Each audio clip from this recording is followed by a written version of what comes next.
తక్కువ సమయంలో తక్కువ పెట్టుబడితో చేతికి వచ్చే పంట పెసర, మినుము. ఈ పంటల సాగుతో భూసారం పెరగడంతో పాటు తర్వాత వేసే పంటకు మంచి పోషకాలను అందిస్తాయి. సాగు మొదటి నుంచే ఆయా ప్రాంతాలకు తగిన రకాలను ఎన్నుకొని సమయానుకూలంగా యాజమాన్య పద్ధతులు పాటించినట్లయితే మంచి దిగుబడులు పొందవచ్చు. ప్రస్తుతం వేసవి పంటగా పెసర, మినుమును సాగు చేసే రైతులు చేపట్టాల్సిన యాజమాన్య పద్ధతుల గురించి తెలియజేస్తున్నారు పాలెం కృషి విజ్ఞాన కేంద్రం ప్రోగ్రాం కోఆర్డినేటర్ ప్రభాకర్ రెడ్డి.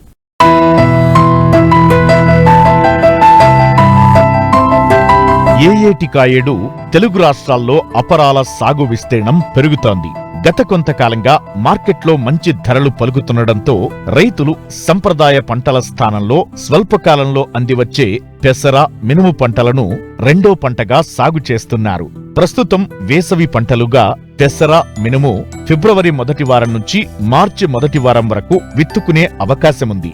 అయితే పెసర, మినుములో అధిక దిగుబడులను పొందాలంటే ఆయా ప్రాంతాలకు అనువైన రకాల ఎంపికతో పాటు మేలైన యాజమాన్య పద్ధతులను చేపట్టాలని రైతులకు సూచిస్తున్నారు ఉమ్మడి మహబూబ్ నగర్ జిల్లా పాలెం కృషి విజ్ఞాన కేంద్రం ప్రోగ్రాం కోఆర్డినేటర్ ప్రభాకర్ రెడ్డి. వేసవి పెసర మరియు మినుము పంటని మనం ఫిబ్రవరి మొదటి వారం నుంచి మార్చి మొదటి వారం వరకు విత్తుకునే అవకాశం ఉంది.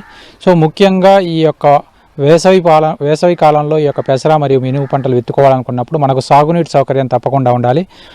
మనం తప్పకుండా పంట కాలంలో 3 నుంచి 4 తడులు ఇచ్చే విధంగా మనం సాగునీటి సౌకర్యం ఉన్నప్పుడు మనం ఈ వేసవి పంటగా పెసరను మరియు మినుమును విత్తుకునే అవకాశం ఉంటుంది. సో వరి మాగాణుల్లో కానీ పత్తి తీసిన తర్వాత కానీ మనం ఈ పంటను వేసుకోవచ్చు.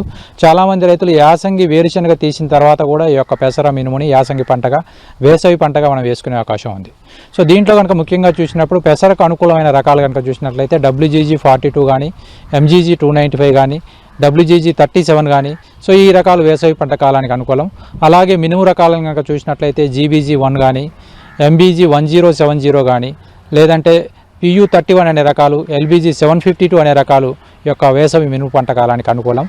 ముఖ్యంగా చూసినట్లయితే ఈ ఒక ఎకరాకి మనకు 10 నుంచి 12 కిలోల విత్తనం అవసరం పడుతుంది. మనకు సీడ్ డ్రిల్తో వేసుకున్నట్లయితే 10 కిలోలు సరిపోతుంది. చల్లే రైతులకైతే 10 నుంచి 14 కిలోల వరకు కూడా సీడ్ అవసరం పడే అవకాశం ఉంటుంది. కాబట్టి ముఖ్యంగా పెసర మరియు మినుము పంటకు అనుకూలమైన నేలలు కనుక చూసినట్లయితే మనకు నల్లరేగడి నేలలు కానీ, లేదంటే బలం కలిగిన ఎర్ర నేలలు మనకు అనుకూలంగా ఉంటాయి. చెలక నేలల్లో వేసుకున్నట్లయితే దిగుబడి తక్కువ వచ్చే అవకాశం ఉంటుంది. ముఖ్యంగా ఈ వేసవి పంట కాలంలో మొక్క పెరిగే అవకాశం తక్కువగా ఉంటుంది. కాబట్టి మనం మొక్కల సంఖ్యను పెంచుకోవాలి. దీని గురించి కానీ మనం విత్తన మోతాదుని మనం ఎక్కువగా తీసుకునే అవకాశం ఉంటుంది. ముఖ్యంగా కలుపు యాజమాన్యం కనుక చూసినట్లయితే మినుము మరియు పెసర పంట విత్తిన తర్వాత 48 గంటల్లోపు పెండిమిథిలిన్ అనే కలుపు మందును 1.2 లీటర్ ఒక ఎకరాకు 200 లీటర్ల నీటిలో కలిపి మనం పిచికారీ చేసుకోవాల్సిన అవసరం ఉంటుంది. సో దీని ద్వారా రాబోయే 30 రోజుల్లో ఈ కలుపుని నివారించుకునే అవకాశం ఉంటుంది.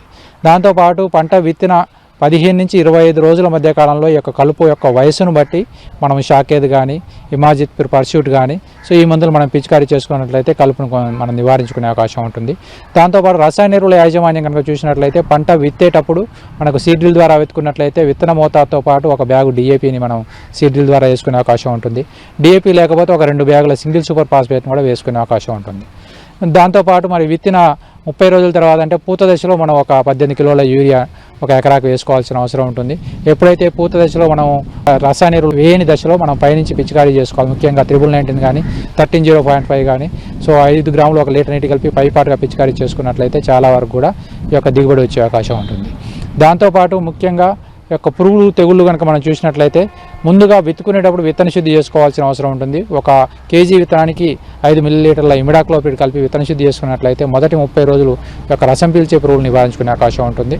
సో తర్వాత పంట విత్తిన తర్వాత కనుక మనం రసం పీల్చే పురుగులు గమనించినట్లయితే ముందుగా మనం ఈ ఎస్పేట్ పిచికారీ చేసుకొని మనం నివారించుకోవచ్చు. మోతాదు అనేది ఈ తీవ్రత కానీ ఎక్కువగా ఉన్నప్పుడు మనం కొరాజిన్ కూడా మనం పిచికారీ చేసుకున్నట్లయితే చాలా వరకు కూడా ఈ రసం పీల్చే పురుగులు కానీ, తర్వాత వచ్చే ఈ కాయతొలుచు పురుగులు కూడా మనం నివారించుకునే అవకాశం ఉంటుంది. ముఖ్యంగా పెసర, మినుము యాసంగి పంట కాలంలో వేసినప్పుడు విత్తన శుద్ధి తప్పనిసరిగా చేసుకోవాలి. వీలైతే రైజోబియంతో కనుక విత్తన శుద్ధి చేసుకోవాలనుకున్నప్పుడు 200 గ్రాముల రైజోబియాన్ని ఒక ఎకరాకు సరిపోయే విత్తనానికి రైజోబియంతో విత్తన శుద్ధి చేసుకున్నట్లయితే సో చాలా వరకు కూడా ఈ నత్రజని స్థిరీకరణ జరిగి మనకు పంట అధిక దిగుబడులు వచ్చే అవకాశం ఉంటుంది. కాబట్టి ముఖ్యంగా ఈ నీటి సౌకర్యం ఉన్న రైతులు బలం కలిగిన భూములు కలిగిన రైతులు ఈ యొక్క పెసర మరియు మినుమును సాగు చేసుకొని యాసంగిలో సాగు చేసుకోవడం ద్వారా వచ్చే పంటలో అధిక ధర ఉండే అవకాశం ఉంటుంది. కాబట్టి తప్పనిసరిగా ఈ యొక్క పంటలు ఫిబ్రవరి మొదటి వారం నుంచి మార్చి మొదటి వారం వరకు కూడా వేసుకునే సమయం ఉంది. కాబట్టి మనం అందుబాటులో ఉండే నీటి సౌకర్యాన్ని బట్టి వేసుకోవాల్సిన అవసరం ఉంటుంది.